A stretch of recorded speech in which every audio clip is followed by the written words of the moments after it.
So, welcome everyone to Science Society, also for our future listeners, and of course, a special welcome to you, Ryan. And before we start, let's have some. Let me introduce you to the audience, and then we'll go from there. So, Dr. Ryan Heneghan. He's in the Faculty of Science at the School of Mathematical Sciences and at Queensland University of Technology. And he did his PhD at the University of Queensland in Applied Mathematics and Statistics.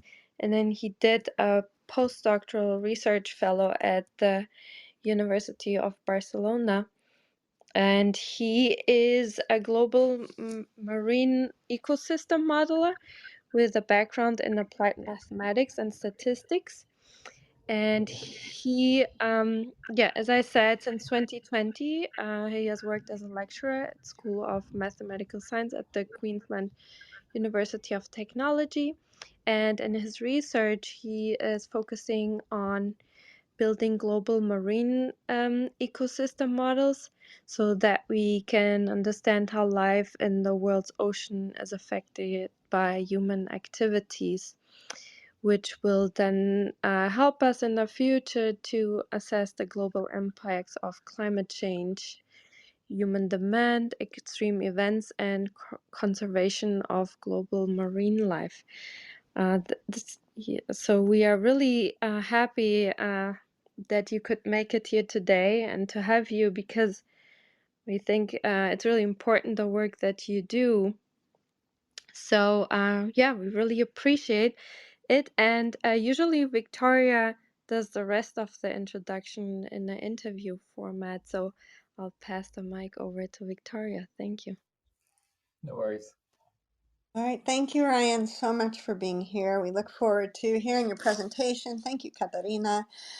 So my question is just to gain a bit deeper knowledge of you before we hear about your research, maybe a bit about your background. And that would be if you can think back in your life when you first noticed a connection to science. So maybe this is a childhood memory. Maybe it's a class or a relative, was involved or gave you something, or just really anything that sparked your noticing science as an affinity for you. Yeah, that's a great question. Um, so I think it like first sort of I first took notice of science probably during high school, like learn in biology. So like learning about evolution and ecology and like the um, so how biological life and systems go together. But then from there, like I've always had, I think that, but coupled as well with mathematics and statistics. So like the ability of the ability of mathematics to use like abstract ideas to explain and model physical reality. I think is really remarkable. And so yeah, I I originally got into my undergraduate studies at university were in mathematics and statistics. Originally, actually, so like moving away from like biology and ecology at first, and I was more interested in applications for renewable energy, but came back to ecology and biology um, in like in my honors and then my PhD. And again, it was the ability that we have to try like to build models of like small scale ecological systems, or in my case, building global scale models, and then using them to try and understand what human impacts are, but also what drives the structure of these systems as well.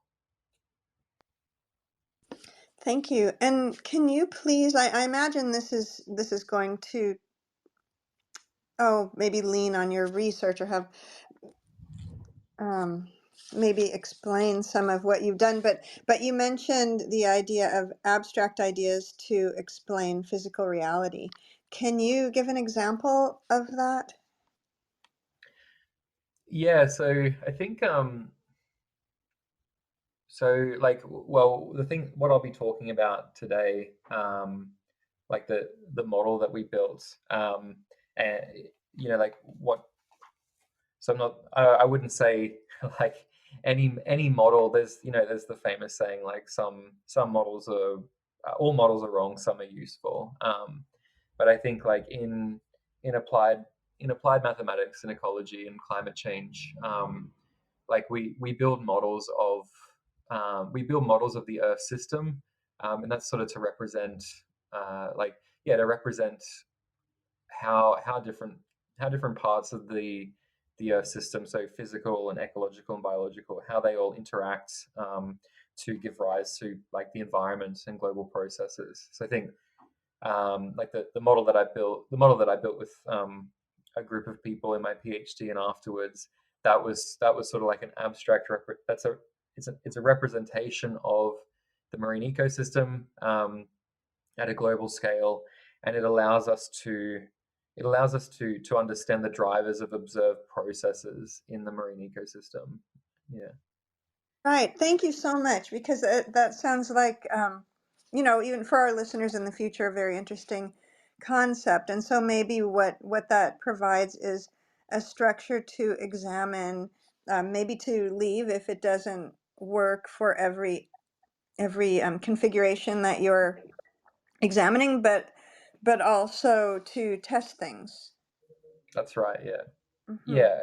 And so like I think so we use models and climate models in particular to try and understand what's going to happen in the future, and also why what is happening like why what's happening now is actually happening. So trying to understand drivers. And I think that like people who build models, we understand like models are only as good as like the data that's used to build them, like the ideas, the assumptions. And so it's good to be transparent about their limitations, but I think models are most useful for testing hypotheses about why things are the way they are. And so that's sort of like we can use models to try and understand what might happen and why things are happening, but it's more the second one of why things happen as well that I think is really interesting. So interesting. Thank you very much. Well, I'm sure we're all ready to just move right into hearing about the zooplankton. And so I would say now I will pass you the mic, and then Katarina and I are here to handle any questions in the chat. There's an echo. Um, Sometimes listeners will put a question in the room chat, and so we can share that with you and then perhaps have a Q&A following your discussion. So the mic is yours. Thank you so much, Thanks. Ryan. No worries. So I can't see my slide. So there's not a screen share. So Right. will I just tell people what slide I'm on? Right. Or? So usually the speaker will say, now I'm on slide 3, and then I'm Okay. moving to slide 4. So yeah, so we'll follow along as you, oh, right, but you can't see the slides. Yeah, that's right. But I'll just say that. Hmm. That's fine. Okay, Okay. if you have it in your mind. Okay, okay. Or, or the key point of the slide, so then we can move along with you. I'm sure it will make sense. Thank you No so much. worries. All Hmm. good. So starting on slide one, the title slide. So what I'm going to build towards is looking at climate-driven zooplankton shifts and how they cause, how we hypothesize that they cause large-scale declines in food quality for fish. And so I just want to acknowledge the other co-authors on this study. So Professor Anthony Richardson at University of Queensland, with Jason Everett and Patrick Sykes, and then Professor Julia Blanchard at the University of Tasmania. And so the structure of this presentation, before I start talking about the results from the Nature Climate Change paper, I'm just going to give a bit of background on the ecology of marine ecosystems like at a global scale, so quite broad brush ecology, and then also just give a bit of an overview of the model too. So let's get stuck in. So we'll move to slide 2. Oh shit! What happened? Sorry, hang on. If you're still there, can you still hear me?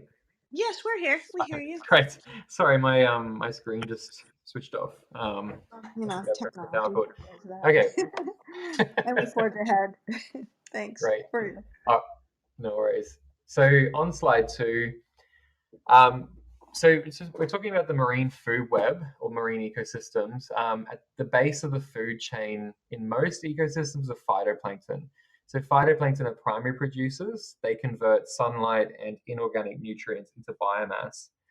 And unlike primary producers on land, so like trees or grass, or anything like that, phytoplankton in the ocean, so primary producers are microscopic and they don't swim. So plankton is Greek for wanderer or drifter. So they move with currents. And so, like a bit of a fact about phytoplankton. So half of the oxygen in the atmosphere comes from phytoplankton. So half of every breath you take, the oxygen in that breath comes from the sea and from phytoplankton. And so, onto slide 3. At the other end of the marine food web are groups that we know, and I'm going to lump them all together as fish, but I'm also including in here sort of abusing the word fish and including mammals and things like that. But it's basically the highest level of the marine food chain is fish, and so they prey on smaller organisms. So in the oceans, energy moves up the food chain by big things eating small. And fish are really important for humans as well. So they're a significant part of the global diet, especially in terms of micronutrients. And humans harvest about 100 million tons of wild capture fish per year. And that's not including aquaculture as well, which is about another 100 million tons on top of that. So moving on to slide 4. So bridging these two parts of the system are zooplankton. And zooplankton can be thought of as like the linchpin of the marine ecosystem. So as I said, big things eat small things. And so zooplankton are the primary consumers of phytoplankton, and then they're the prey of small fish. So they're the pathway that primary production moves up the food chain to fish. So moving on to slide 5. The zooplankton, they're not a homogeneous group. They're extremely diverse. So all major phyla are represented in the zooplankton, including chordates, so things with a backbone, and that includes humans. They're represented in the zooplankton as well. So they don't just have like enormous diversity in that respect. They're also physically very diverse. So they cover 15 orders of magnitude in body size, from single-cell flagellates, which are like picograms, to jellyfish, which are tens of kilos. And so to give you an idea of the size difference or the size range of zooplankton, it's like comparing an ant with the pyramids of Giza. So it's an enormous size range that zooplankton cover. So moving on to the next slide. So it's not just size, they also have a huge range of feeding characteristics. So this figure, this diagram here, it's sort of showing going from the bottom to the top. You've got phytoplankton at one end, fish at the other, and then a lot of different zooplankton groups in between. The solid boxes are the size ranges of the different groups. The dash boxes are the size ranges of what they eat. So remember how I said in the oceans, generally big things eat small. You can see how those dash boxes are. So that you've got the solid box and then the dash box, and the dash box is over a smaller size range than the solid box. And so that's sort of showing the difference in sizes between the different zooplankton groups, and then what they eat as well. And so what this means, this figure, is that changes in the composition of the zooplankton have implications for how energy moves from phytoplankton to fish. So not only are they very diverse, but the composition of the zooplankton community across the global oceans changes depending on environmental conditions.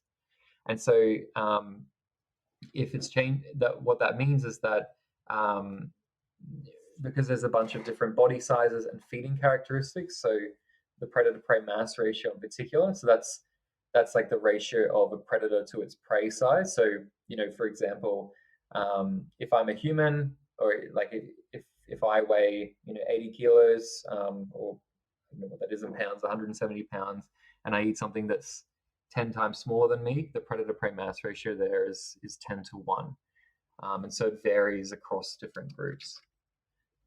And so what that means then is that this figure is of a size spectrum, and so it's all in the log scale. So on the x-axis you've got body weight, so from phytoplankton up to fish, and on the y-axis you've got the abundance of different organisms.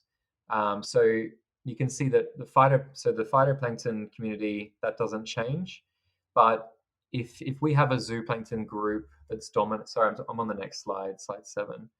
But if we have a zooplankton group that's dominated by larvaceans, which have a huge predator-prey mass ratio, they're going to be there'll be fewer trophic steps, so fewer steps that energy needs to move up the food chain to get to fish, and so that means that more fish can be supported. And so you can see how that blue line coming off the purple line is higher than than if we have a zooplankton community that's dominated by carnivorous copepods that are eating things closer to their own body size.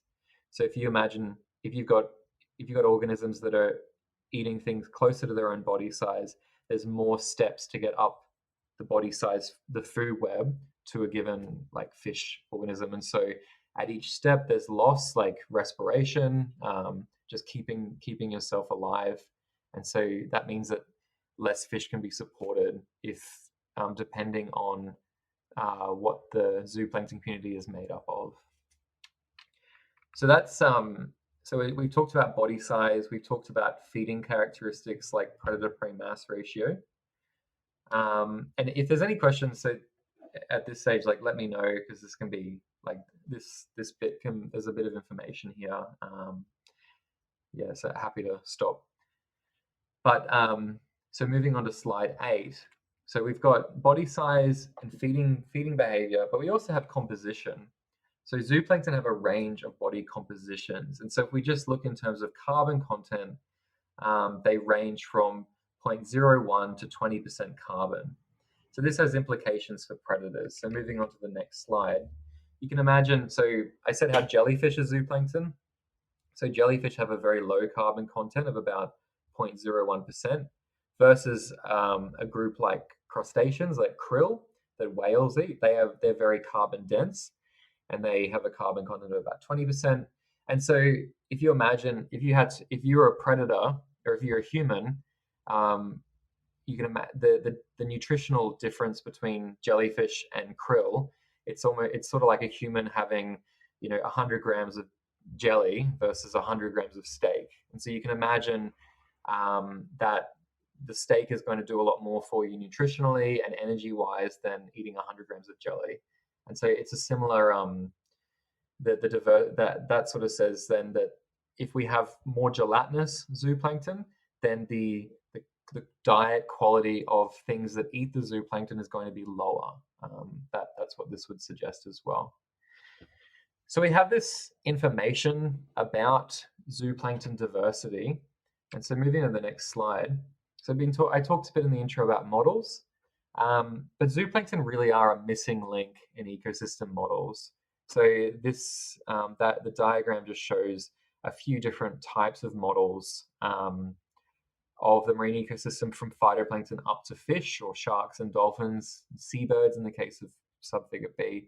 But zooplankton are usually, they're resolved fairly simply, just as like a single group, or maybe broken into small or large size classes. And so that means that all of the diversity that I just spoke about is missing from these models. So moving on to and that means then that we don't have visibility on how the diversity of functional traits of the zooplankton community can affect the marine ecosystem. So moving on to the next slide. So a way forward from this is to resolve zooplankton using functional traits. And so, I've spoken about 3 functional traits: body size, size-based, so feeding behavior, and carbon content. And I talked a bit about how they're major factors in determining zooplankton's role in the marine ecosystem, but it also helps to drive their fitness in a given environment. So zooplankton with certain traits will do better in certain environmental conditions than in other environmental conditions. And so this trait-based framework is what we use to build our model. And so we're using the model to, oh, sorry, I'm on page 11 or slide 11, but I'm just about to go to slide 12. So with 2 questions. So first of all, how do these functional traits, so how does zooplankton body size, feeding behavior, and different carbon contents give rise to global patterns in zooplankton community composition? But then also the second question is, how would climate change alter these patterns? And if it does alter these patterns, what are the implications for fish communities? So next slide, slide 13, a single slide about the model. So the model, as I said, it's a size spectrum framework. So what that means is we're representing groups primarily by body size, but we have different functional groups, especially for zooplankton, defined by size range, carbon content, and feeding behavior.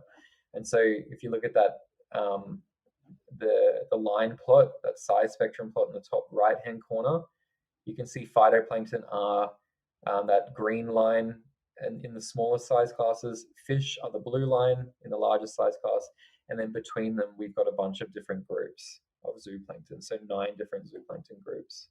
And so underneath that is just it's a diagram of 8 of those groups and what they, or not, yeah, 9 of the groups, sorry, and sort of what they look like. So you can already see from this figure, from these figures, that there's a lot of, you can sort of see the diversity in the body types of the different zooplankton that we're representing in our model. I mentioned as well that the environmental conditions,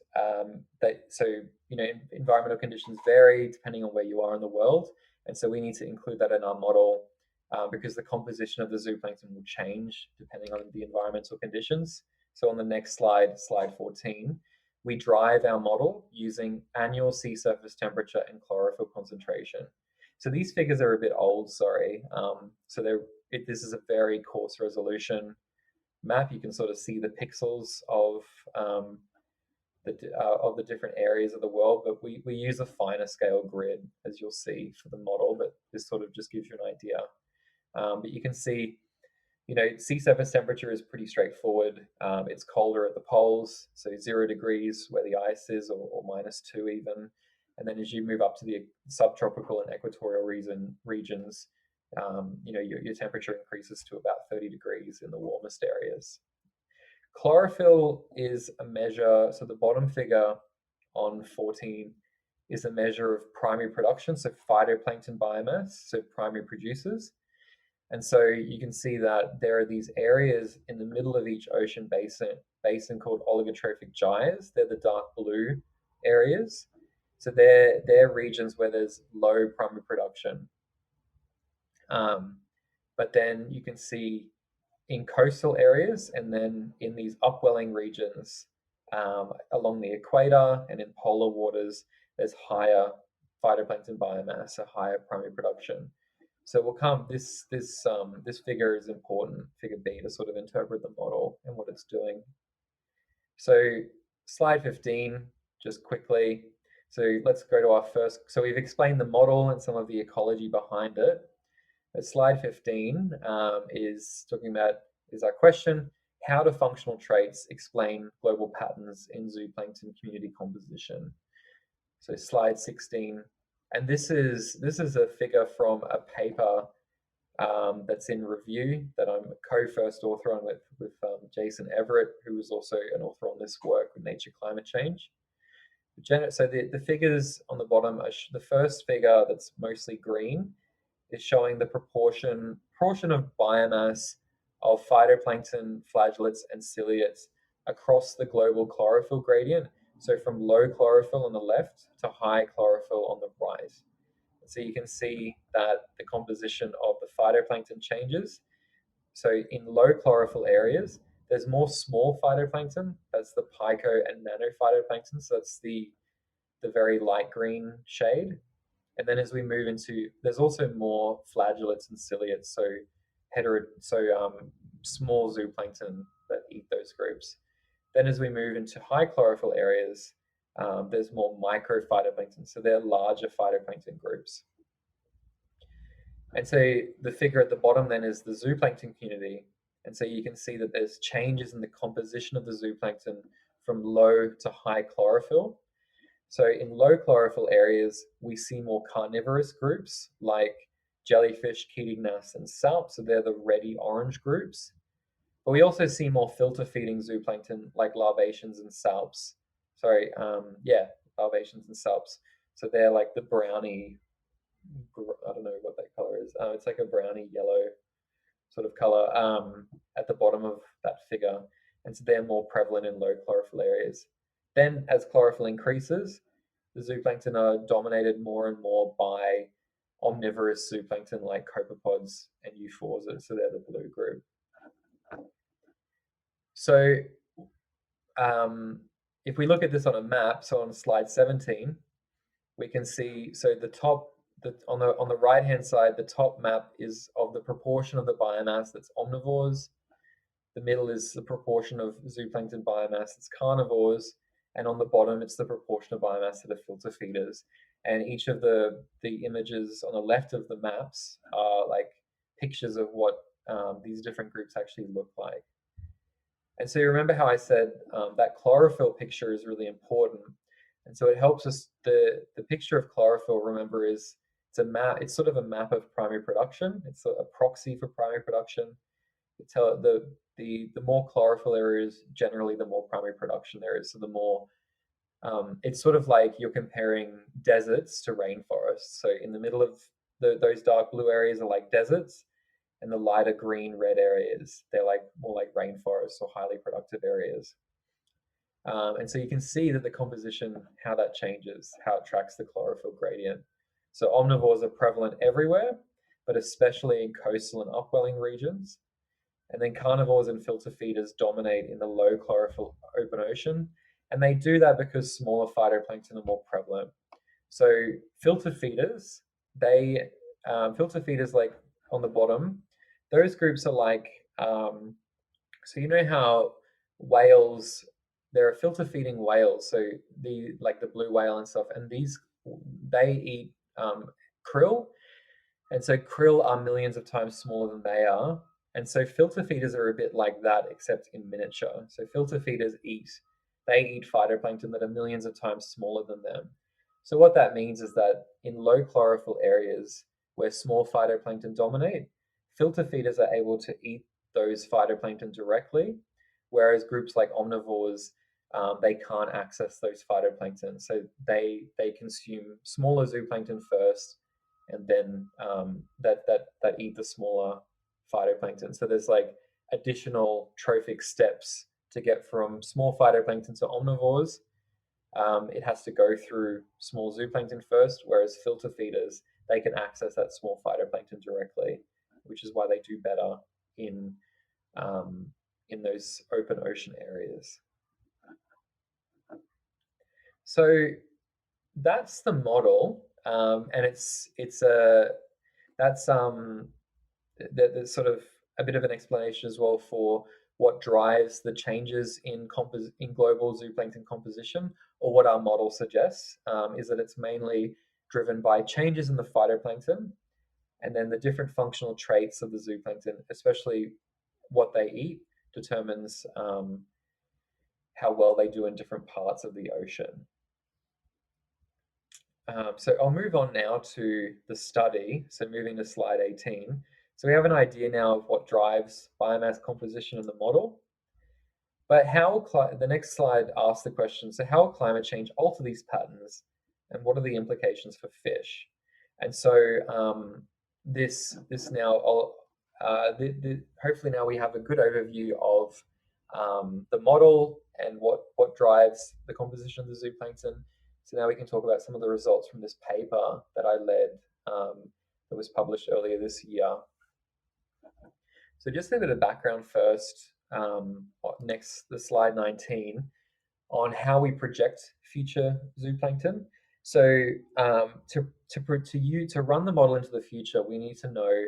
Remember how I said we've got temperature and chlorophyll or primary production. That's what drives the model. So we need to know what happens to those variables into the future to know what happens to the zooplankton into the future.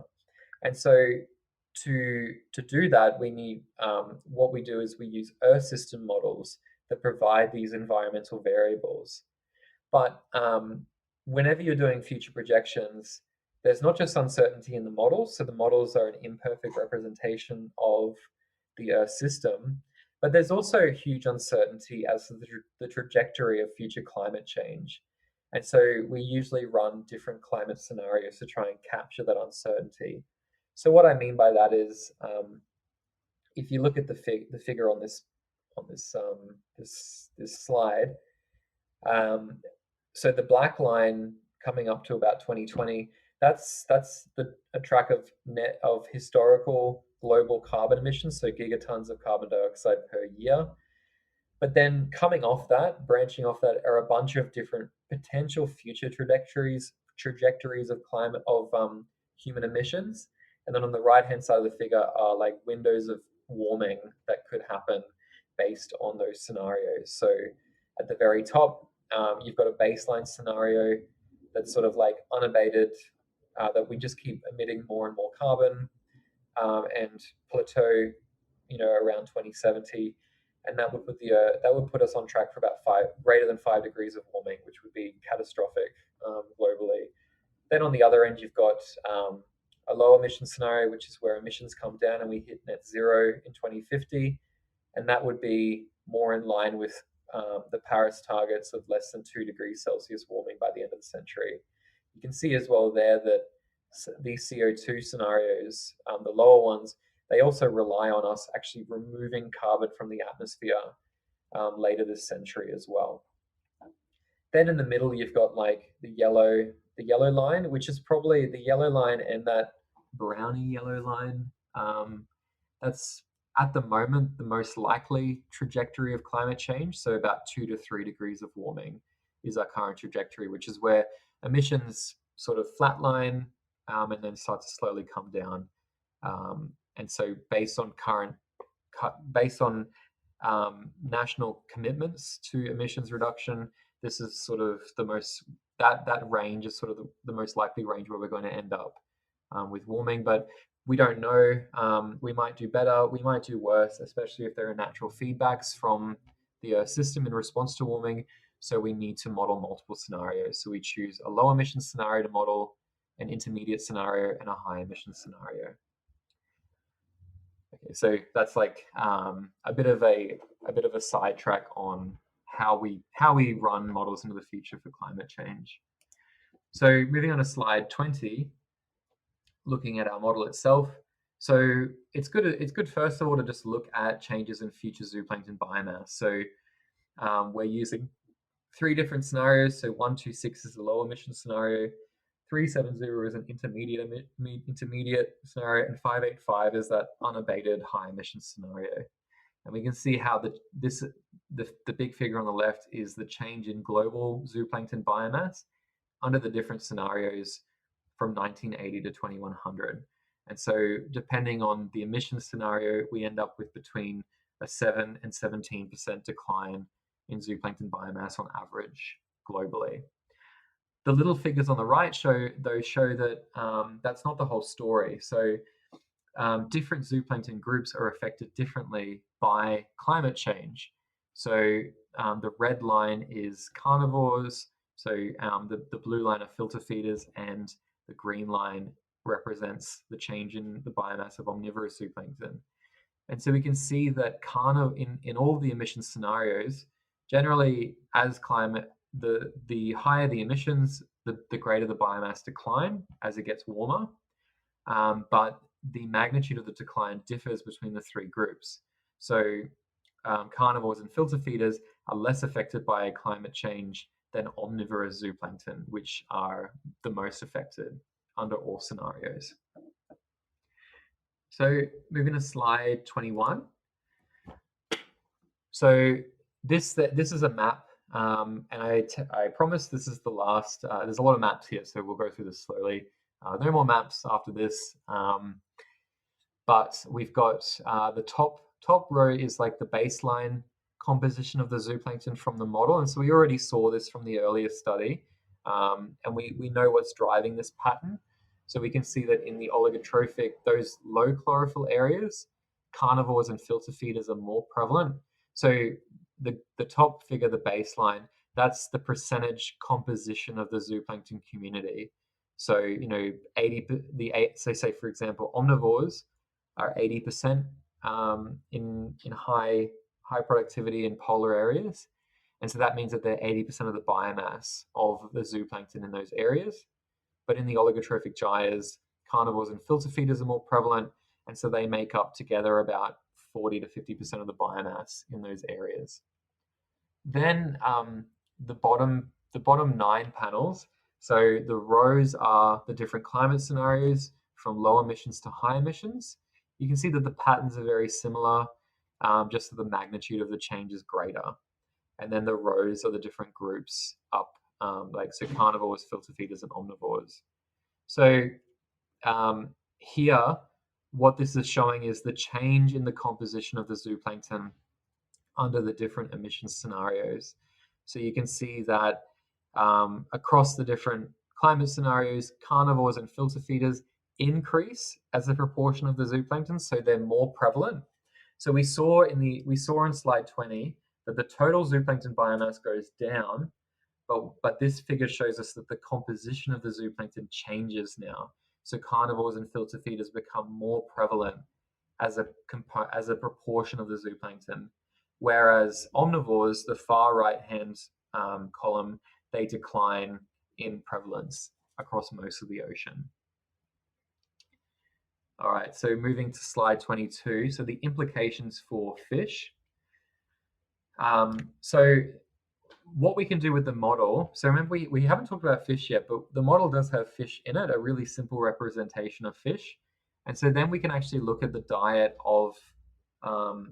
composition of the fish communities. So this is for small fish. And so what we see in figure A, that's the composition of the composition of small pelagic fish diet. And so what you can see is that through time, this is under the high emission scenario. Through time, the proportion of the diet that comes from omnivores, so that's the green, goes down and is replaced by carnivores and filter feeders.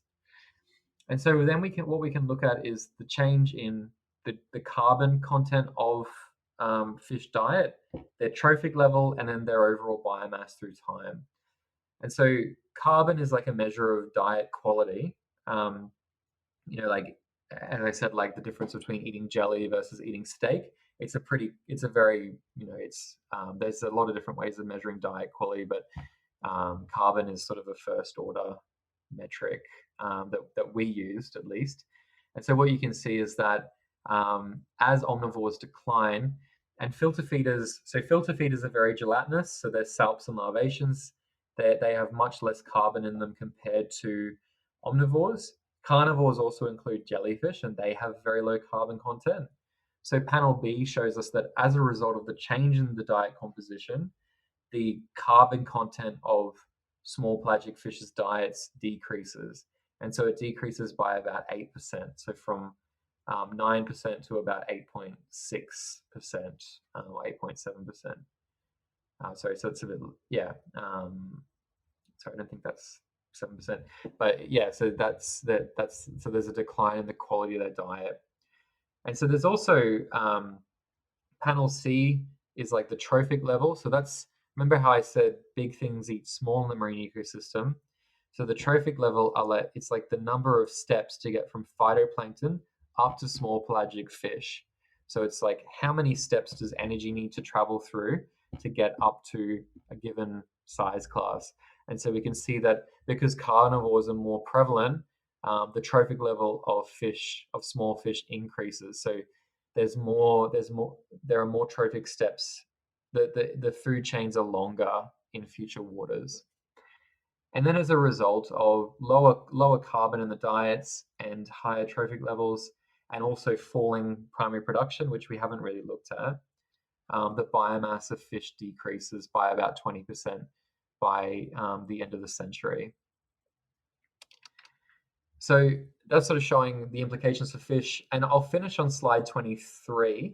And so, I mean, the question would be, these are all model results, but has anything like this, is this observed, has this been observed in the real world? And it has. So what our model suggests of like gelatinous zooplankton replacing carbon-dense omnivorous zooplankton, this sort of a shift was observed during the blob, which was a massive North Pacific heat wave that lasted for 4 years from 2013 to 2016. So temperatures like in the California Current and the North Pacific were about 3 to 4 degrees above normal for most of that time. And what happened was there were less large phytoplankton, more small phytoplankton, and as a result, there were shifts towards more gelatinous zooplankton, which is sort of what our model suggests could happen at a global scale as well. And what happened there as well, what happened as a result for larger trophic levels, Marina said page 23, that's right. So what happens for fish and larger mammals is that the shifts in the zooplankton cause declines in their weight and in their energetic content. And not only that, but there were widespread reproductive failures. So, I mean, the changes in our model are relatively modest compared to what happened in this heat wave. And there's a few reasons for this, but it suggests maybe we're missing additional mechanisms as well in our model. So we might be underestimating the effect of increasingly gelatinous oceans as a result of warming. All right, so I'll finish. I'll just move on. Just slide 24 just has my email address as well, but you can see that in the paper too. Yeah, thanks very much.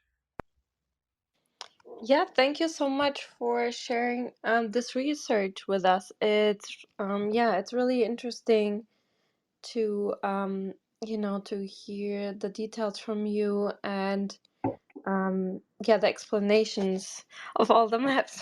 They're really good and makes visualizes the data really well. So thank you for having these. And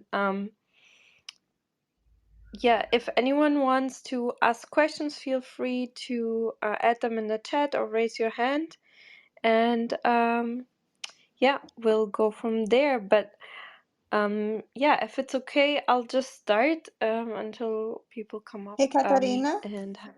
Yeah, Go can I ahead. just interrupt you just because a lot of people have come recently, and if it's okay, I just wanted to zip back to slide 10 because it's so significant with respect to just the overarching theme of this research in a nutshell, where it says, despite their critical role as the linchpin of the marine ecosystem, zooplankton diversity is neglected in most ecosystem models. And I think that's a huge statement. And then, Ryan, you were explaining the differences in carbon content, sort of, comparing Jello to a steak or Jello to maybe a salmon. Yeah. So I just really want, that's like a big explosion in your paper that I wanted to make sure that people saw that juicy morsel. So, yeah, sorry, Katarina. And I'll also say there as well yeah. that it is, so this is getting better, and that there's actually a couple of models that have come out. So this research, I didn't realize that there are a few different groups working on this, but there's Jessica Luo at I think she's at NOAA in the United States, and then also the IPSL modeling team in Paris. So they're also looking at including gelatinous zooplankton in their models. So there is a lot of independent effort emerging to try and address this missing link as well. Thank you. Katarina. Oh, yeah. Thank you for pointing that out for people that came later. So that's really great of you. Thank you. And Yeah, I know people raise their hand, but a question that always comes to my mind is, I probably for everyone, like, what are we gonna do, or what can we think about for the future to kind of improve it? Is there uh, any way from your model to kind of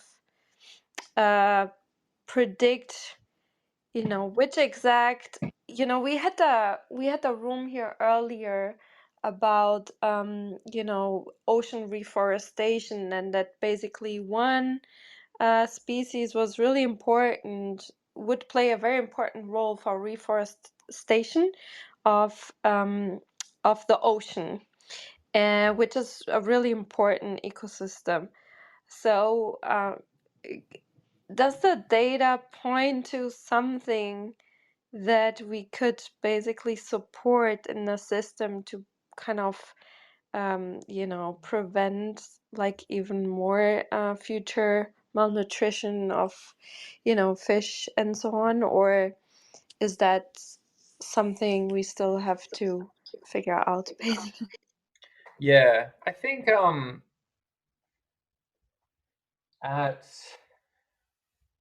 so what's driving what our model suggests is driving changes in the zooplankton towards more gelatinous groups, and the other models as well. And then what was actually observed during the blob is smaller phytoplankton. So if things are warmer or there's less nutrients, phytoplankton, so primary producers, are generally smaller.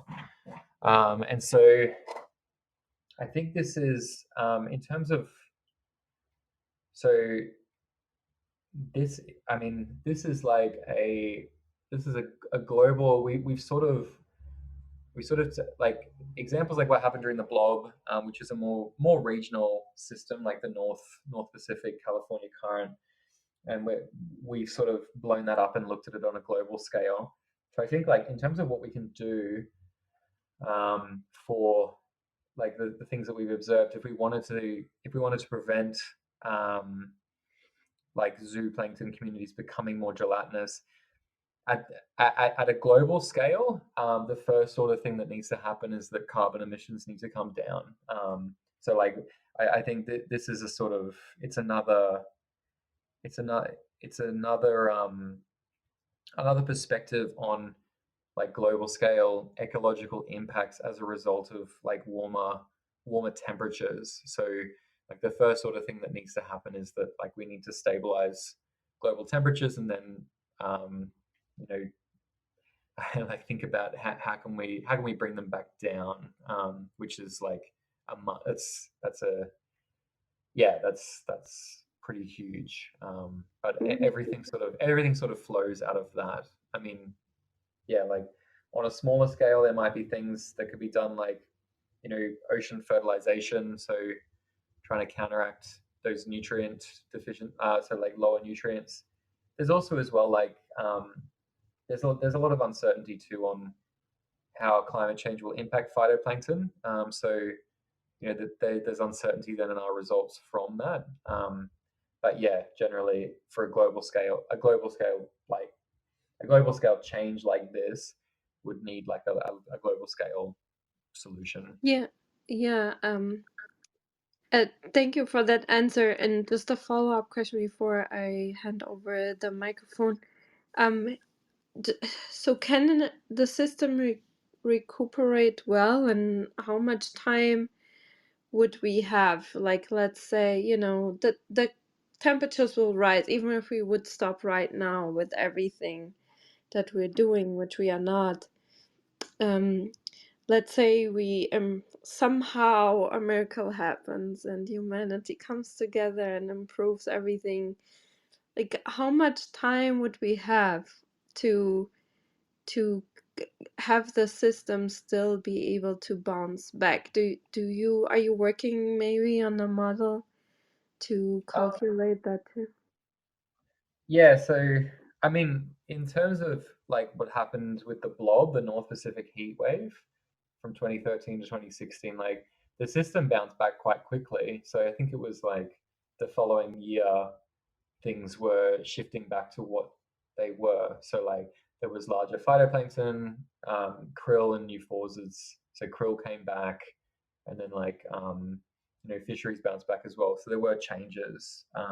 There were changes afterwards, but it was quite swift. But in terms of like recovery, it's hard to say. Like I think the marine ecosystem and natural systems are possibly more resilient than we think they are. But yeah, it also depends on how like how warm things get and how long and all that sort of thing. But yeah, it's I can't be any more specific than that. But I guess like things can bounce back fairly quickly if there is like if there's capacity for that, which is what was observed during the blob when the temperatures came down, Well, things bounce back. yeah, thank you. That sounds encouraging. Just in case, are we collecting them and freezing them in case we need to, you know, Oh, wait for it? And zooplankton, or yeah, like, we're doing this with different seeds and plant seeds. They are frozen somewhere, and hopefully a safe spot. Are we doing this also with like, yeah, these different small life forms in the ocean, just in case we need to kind of revive the ecosystem?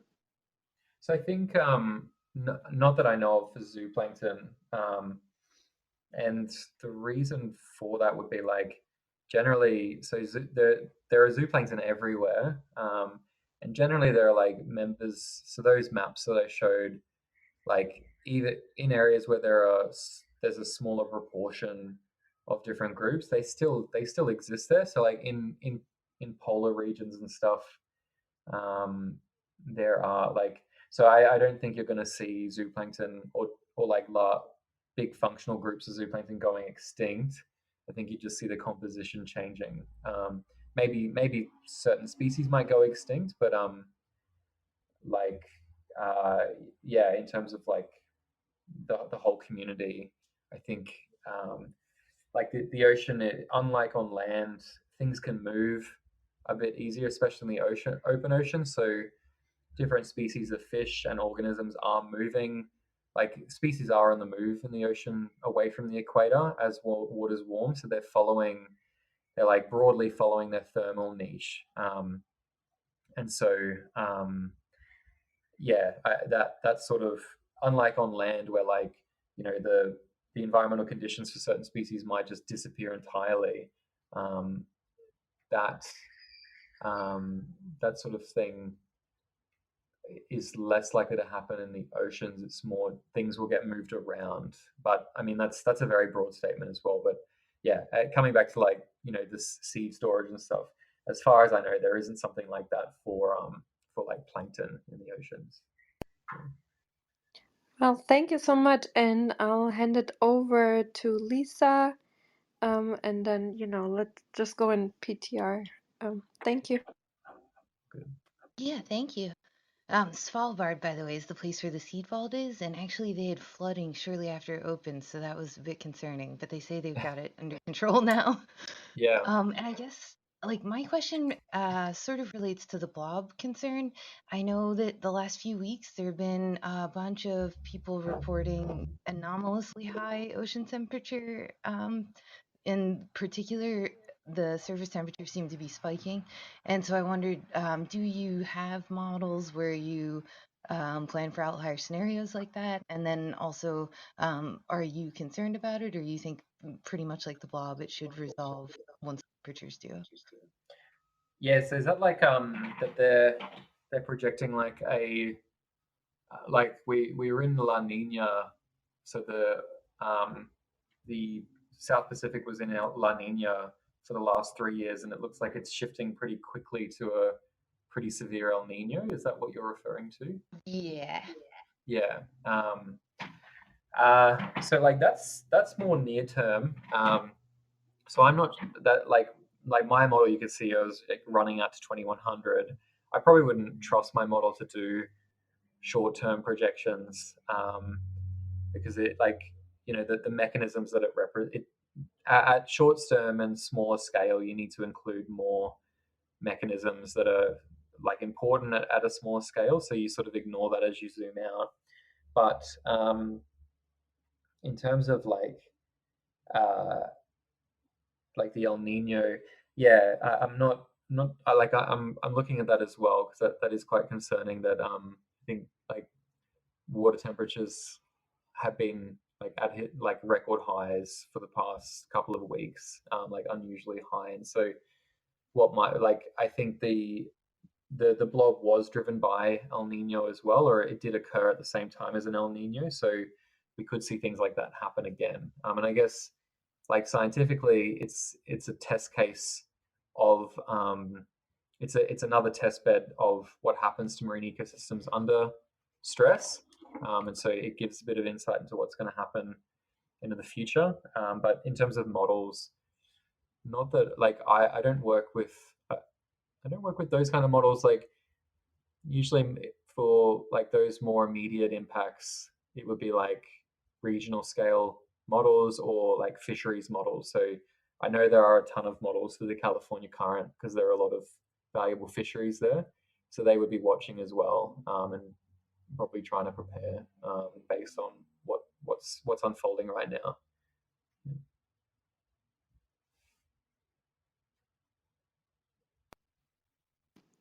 Yeah, Yeah, awesome. thank you. Thank Oh, you. go ahead. Oh no, thank you. That was a really good response. And on the outlier modeling though, do you have like I know you mentioned there are several models, but are you these seemed like they were averages, and I'm wondering if you look at worst case scenario. Oh, like for an extreme event. Yeah. Yeah. Like for instance the AMOC specifically. Yes. Oh, like if that broke down or something Yeah, like that, or exactly. no. So that's a bit trickier. So I have been involved with in terms of like extreme events. I have been involved with studies that look at that looked at nuclear war. And I don't know if AMOC broke down there, but that's where you have like freezing freezing temperatures and low light for a few years. The problem is that models, yeah, the models aren't good enough yet to sort of. So they're quite good at projecting the sort of models that I work with. They're quite good at projecting like long-term changes, but in terms of extreme events, we did run a marine ecosystem model like on what would happen to fish during a nuclear war, and it was you get like an 80% die off, but then it bounces back 10 years later, and it's I mean like it's like that's probably very optimistic. So models I think can underestimate those like non-linearities where you have a sudden extreme event. There was a study a few years ago. Who was it? I'll see if I can find it, but it's basically that these global scale models they don't handle extreme events very well. They're good at predicting like average changes, but they underestimate the magnitude of like heat waves or that sort of thing. Yeah, which so that as well, like trying to understand what can happen during extreme events, not just average long term changes. That's an area of like yeah of pretty serious ongoing research. Yeah, thank you so much. Or at least, did you want to add something? Oh no, that was great. Thank you. Yeah, I'm going to read Leslie's question. She had to go, but she will listen to the recording to listen to the answer. So, um, there's a linear trend for marine species by size on a log-log scale, where we are seeing loss of species at the higher end, higher size. Is this happening with zooplankton as well? Could we use this as a proxy for species diversity to more easily put it into models? Yeah, so you can.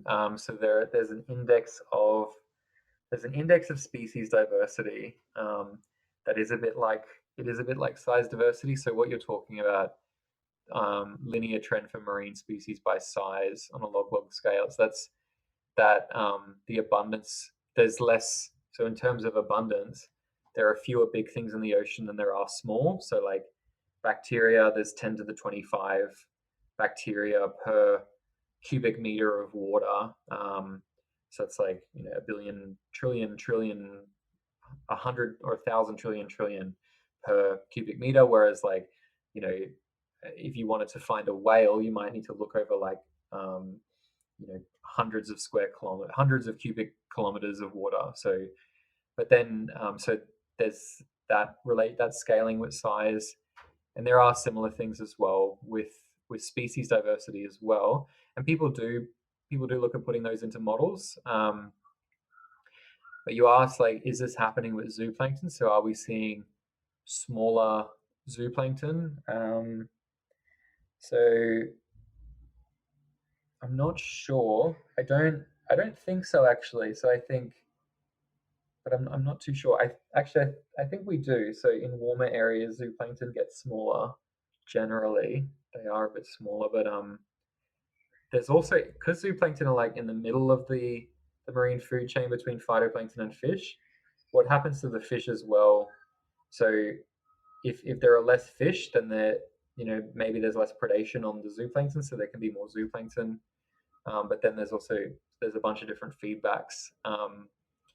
So I think it's in terms of less large species or less large zooplankton organisms. It's a mixed bag globally. So some areas yes, others no, and it depends on what's happening because zooplankton are consumed by fish. It also depends on what happens to their predators as well.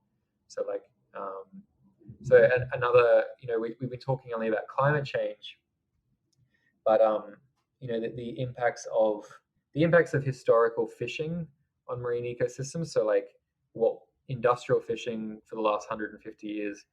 So I co-led a paper that we showed that what we've removed, the biomass we've removed from the oceans already from like fishing and whaling, that loss, it's about 60% of biomass for organisms greater than 10 grams. So from small fish up to whales, that loss far exceeds the projected future loss in biomass under worst case climate change.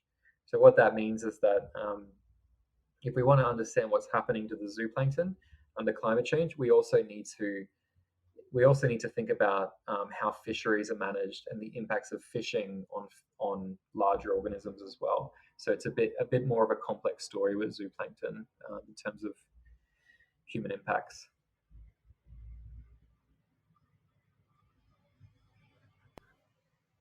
Yeah, thank you so much for that answer. And yeah, Leslie, in the future, I hope it answered your question. If not, reach out to us.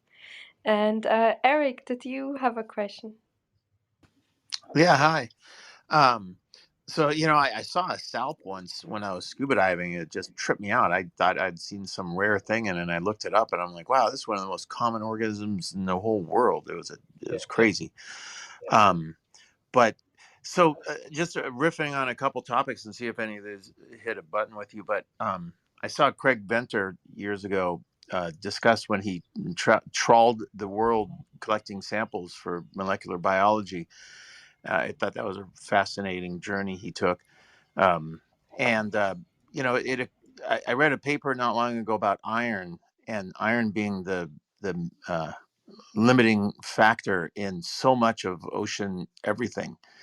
And it was fascinating because it said that so many of the organisms have evolved all sorts of crazy techniques to keep iron in suspension from settling to the bottom of the ocean. And I know there's people who talk about putting iron in the ocean to address that. I'm not so much talking about that, but just in general, just iron as a limiting factor. And if any of those topics have any relevance in this aspect, I'm sure they do, but if you've studied that or maybe you haven't. Thank you. Yeah, so I've worked with like Eric Galbraith and Daniele Bianchi and So anyway, these guys, I'm not sure if the work you're talking about is theirs, where they they've been they've been thinking about iron limitation in the oceans, and that it is a huge it's a major driver of animal biomass. And so like I showed in my figures. So I don't include iron limitation in the model, but and so what happens then is that you get quite high biomass in the Southern Ocean, for example, which is quite iron limited. And we know that like the models overestimate biomass and primary production in the Southern Ocean because like the iron question is like it's I think it's only just starting to become like something that's recognized as needing to be included in models, at least in terms of high like models resolving fish biomass. Um, so yeah, like where I talked about like carbon. So the model in terms of diet quality looks at carbon. Sorry about the background noise. The model looks at carbon, which is really quite coarse, and like a salp. Like a lot of higher trophic levels eat salps and larvaceans, and they there are there's other they have other nutritional benefits as well than just like carbon content.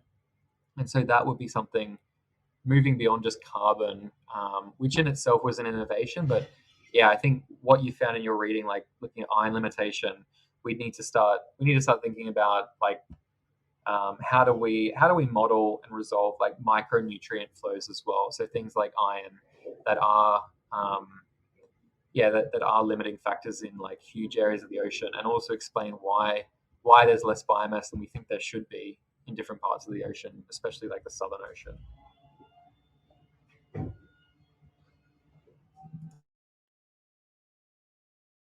I guess just thinking that through, I guess different species of organisms, bacteria included, might have different abilities.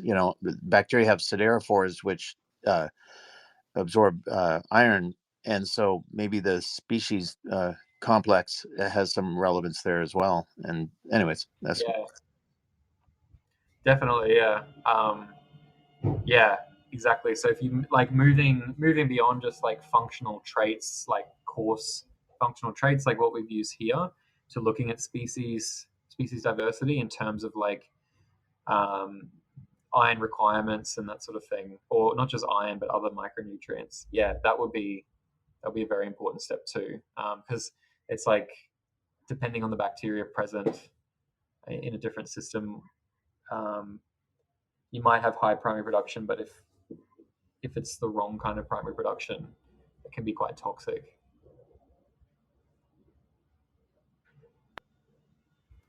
thank you. Yeah, thank you for that interesting question. That was really interesting.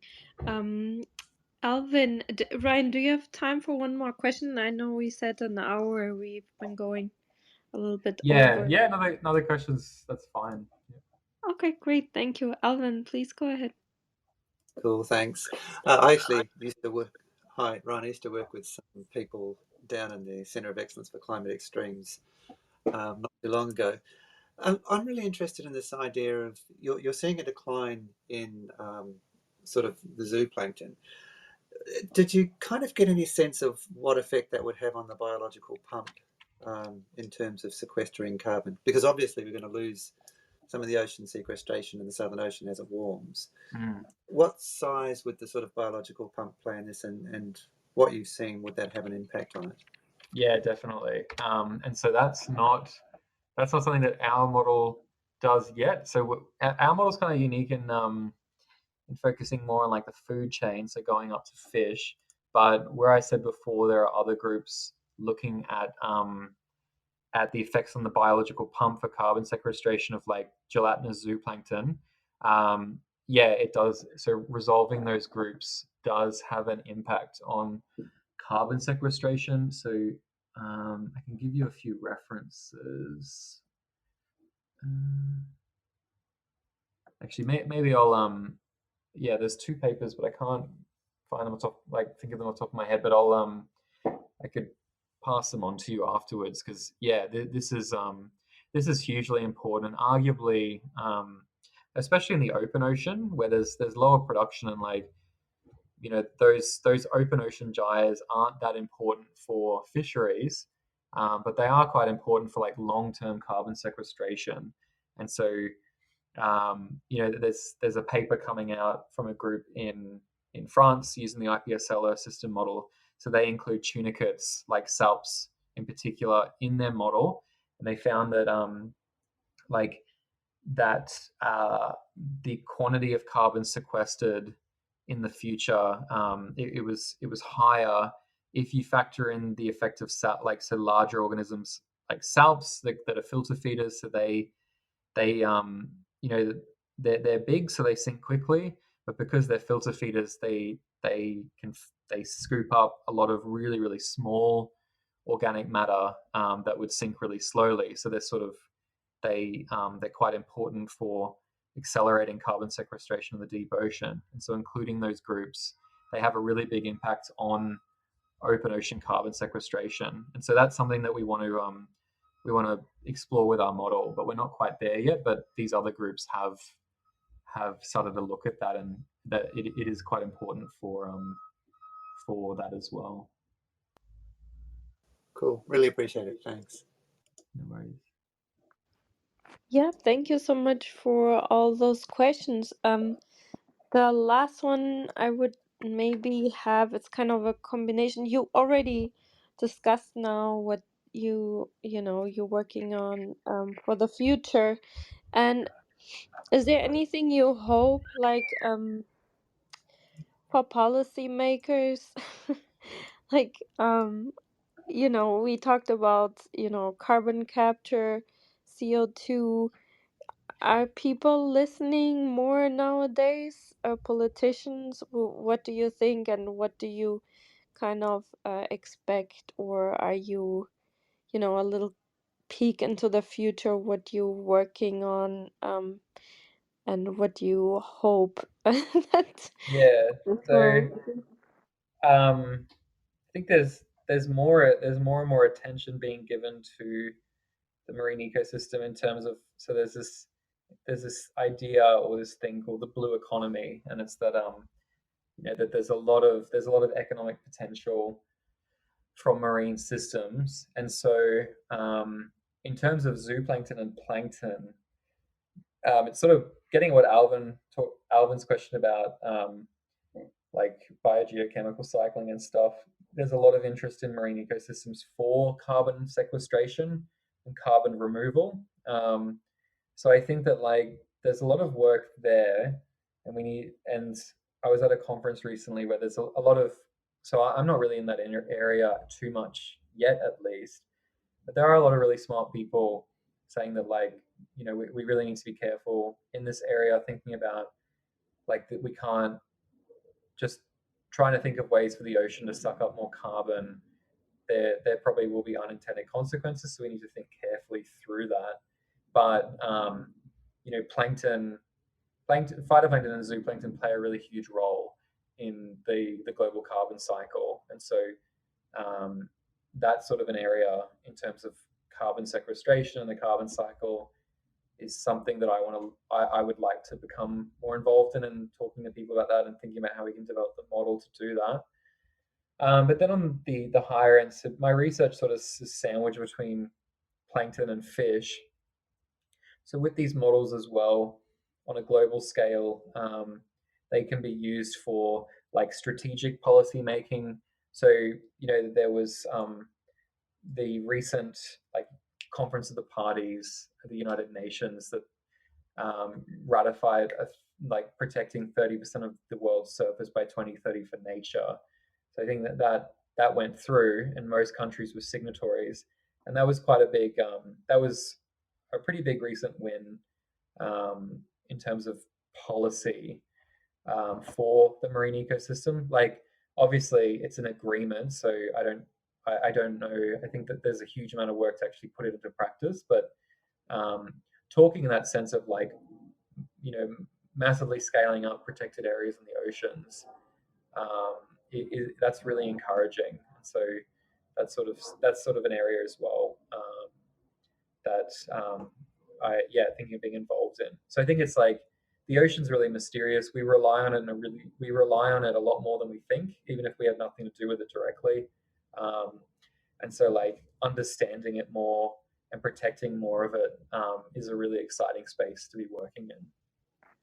Yeah, and yeah, I heard it in the news when that was decided, and I would assume that work like yours really help pushing people towards that, which is wonderful, and congratulations. And one last thing that I forgot to ask earlier, are you planning on making similar models and not with temperature change, but with plastics and microplastic change, or do you think for now we don't have that large scale of impact yet from those? Because you've been, I don't know, but there's more and more literature that microplastics are everywhere and changing in zebrafish physiology and so on. So is there any zooplankton models that kind of predict what the outcome of microplastics are? Not that I know of, but yeah, I mean, I've seen the statistic that it's like microplastics, the weight of microplastics will exceed plankton at some point in the near future in the oceans. Or yeah, I'm not. I think I heard that. But yeah, do check that. Yes, I'm not sure, but given the scale of the problem and like how, humans are apex predators, we're at the top of the food chain, and we are the apex predator in the marine ecosystem. So how microplastics sort of flow up to us as we consume fish, and what role plankton has in that. Yeah, that's definitely an area of ongoing research that I'm not directly involved in, but yeah, definitely quite interested in. Yeah, thank you. Yeah, I hope they don't clog up the zooplankton. That was my Oh yeah, pitch. Yeah, thank you so much for doing this work and for sharing it with us on top. And this was really a wonderful discussion. So I hope you enjoyed it, and maybe we'll hear you again one day. And we wish you all the best for your future research. yeah, no worries. Thanks very much. Yeah, and thanks everyone. Thank you very much. Keep up the good work. Yeah, exactly. And thanks for everyone to asking great questions and coming here. And yeah, if you like discussions like this, we have more rooms coming up, so check them out in the calendar. And I hope to hear you all back again one day. So I'll close the room in 3, 2, 1. Bye everyone. Thank you. Bye.